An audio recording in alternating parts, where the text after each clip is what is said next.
Bismillahirrahmanirrahim. Assalamualaikum warahmatullahi wabarakatuh. Perkenalkan, kami dari kelompok 11 yang beranggotakan Agung Nugroho NIM 202111344, Latifah Cahya Pertiwi NIM 202111352, Muhammad Najib NIM 202111368. Di sini kami akan menjelaskan sedikit terkait jihad dan radikalisme politik, agama, dan kekerasan global.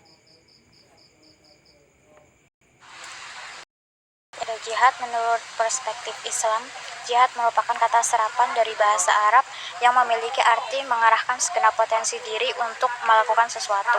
Kata ini dengan berbagai derivasinya disebut sebanyak 41 kali dalam Al-Quran yang semuanya berkonotasi peperangan. Tidak hanya mengenai peperangan, juga diperkenalkan Rasulullah SAW sebagai sebuah upaya pengendalian diri dari hawa nafsu. Al-Quran dan hadis lebih sering menyebut peperangan dengan Al-Kitab, Al-Harb, Al-Ma'rakah, dan Al-Sariyah. Dalam Al-Quran dan hadis banyak terdapat keterangan tentang keutamaan berjihad, etika berjihad, tujuan, dan strategi berjihad. Lalu selanjutnya, jihad mengandung sebuah makna yang berarti kemampuan, yang menuntut sang mujahid sangat sungguh mengeluarkan segala daya dan kemampuannya demi mencapai suatu tujuan. Jihad adalah suatu pengorbanan, dan dengan demikian, sang mujahid tidak menuntut atau mengambil, tetapi memberi semua yang dimilikinya. Kesimpulannya, jihad adalah suatu cara untuk mencapai tujuan yang lebih baik. Jihad tidak mengenal yang namanya putus asa, apalagi menyerah. Tetapi jihad tidak dapat dilaksanakan tanpa modal. Karena itu jihad mesti disesuaikan dengan modal yang dimiliki dan tujuan yang ingin dicapai. Sebelum tujuan tercapai dan selama masih ada modal, selama itu pula jihad dituntut untuk mengorbankan harta dan jiwanya. Karena jihad harus dilakukan dengan modal, maka mujahid tidak mengambil tetapi memberi. Lalu selanjutnya ada radikalisme menurut Islam. Kata radikalisme berasal dari bahasa Inggris radix yang artinya akar atau angka pokok. Adapun radikalisme dalam Islam dapat diartikan sebagai suatu pergerakan untuk menggantikan atau merubah ideologi lama menjadi ideologi baru yang muncul pada internal Islam. Ini dipengaruhi oleh pemahaman terhadap ajaran Islam itu sendiri dan pengaruh dari eksternal Islam yang menjadi stimulus sehingga terjadi interaksi sosial yang dapat mengakibatkan pergerakan radikal. Bentuk penyebab radikalisme Islam adalah adanya interaksi sosial yang meliputi faktor-faktor sosial politik seperti emosi keagamaan, kultural, ideologis, anti-westernisasi atau sekular, dan kebijakan pemerintah. Implikasi radikalisme munculnya suatu sugesti yang dapat dibentuk suatu pergerakan dengan kekerasan, suksesi pergerakan radikalisme baru dalam bentuk kekuasaan. Selanjutnya ada hukum jihad. Hukum jihad terbagi menjadi dua, yaitu fardu ain dan fardu kifayah. Menurut Ibnu Musayyab, hukum jihad adalah fardu ain, sedangkan menurut jumhur ulama, hukumnya fardu kifayah yang dalam keadaan tertentu akan berubah menjadi fardu ain. Bagi kaum wanita tidak ada jihad. Jihad mereka adalah haji dan umroh. Hadis Rasulullah SAW dari Aisyah radhiyallahu anha ketika beliau bertanya kepada Rasulullah SAW, dan jihad ini diwajibkan kepada laki-laki yang balik, berakal, sehat badannya, dan mampu melaksanakan jihad, dan tidak diwajibkan atas anak-anak, hamba sahaya, perempuan, orang pincang, orang lumpuh, orang buta, orang kudung, dan orang sakit.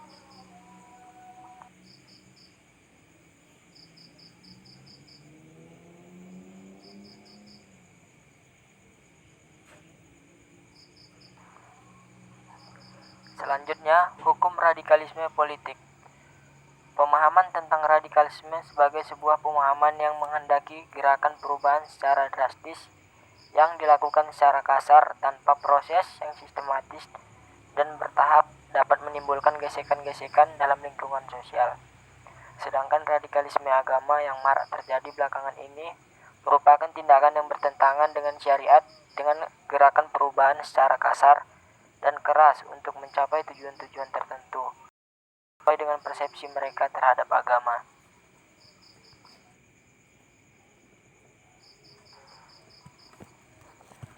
Selanjutnya, agama dan kekerasan global di Indonesia.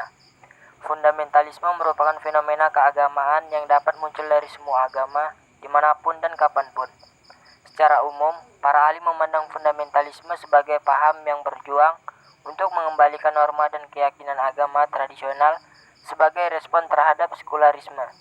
Dari sudut pandang Islam, fundamentalisme juga dimaknai sebagai paham yang berarti membela ajaran Islam yang hakiki, seperti halnya Ahmad bin Hanbal, Ibnu Taimiyah yang bermaksud ingin memurnikan ajaran Islam dari segala bentuk tahayul, khurafat, dan bid'ah. Gerakan fundamentalisme agama selalu dikaitkan dengan kekerasan dan pemberontakan.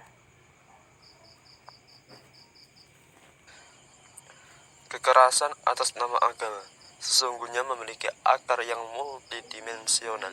Untuk itu, diperlukannya upaya-upaya tertentu untuk menelisik dan mencermatinya.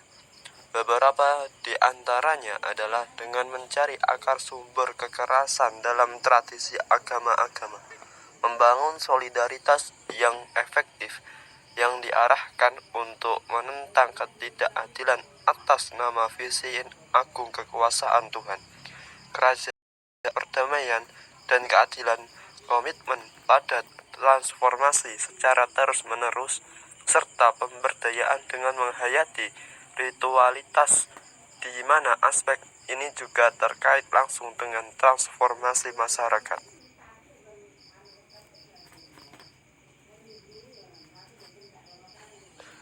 Di sisi lain adalah suatu paham yang dibuat-buat oleh sekelompok orang yang menginginkan perubahan atau pembaharuan sosial dan politik secara drastis dengan menggunakan cara-cara kekerasan.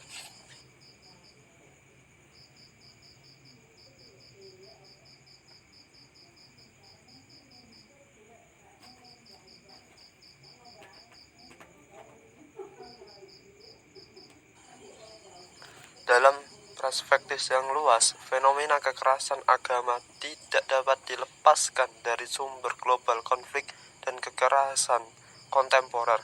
Kekerasan tidak hanya hasil dari faktor psikologis individu, gejolak biologis, atau faktor sosial kultural, tetapi juga disebabkan oleh suatu jaringan kausal antara struktur, proses, dan perilaku individu dan lingkungan global. Dalam kerangka ini, kecenderungan individu untuk melakukan kekerasan tidak akan terjadi kecuali dalam konteks kultur penyelesaian dengan kekerasan. Artinya, setiap kerentanan psikologis untuk terlibat dalam perilaku kekerasan didorong oleh kultur yang lebih luas, yang memungkinkan perilaku tersebut terlaksana. Kekerasan dengan demikian merupakan hasil interaksi dialektis proses-proses di tingkat mikro dan makro.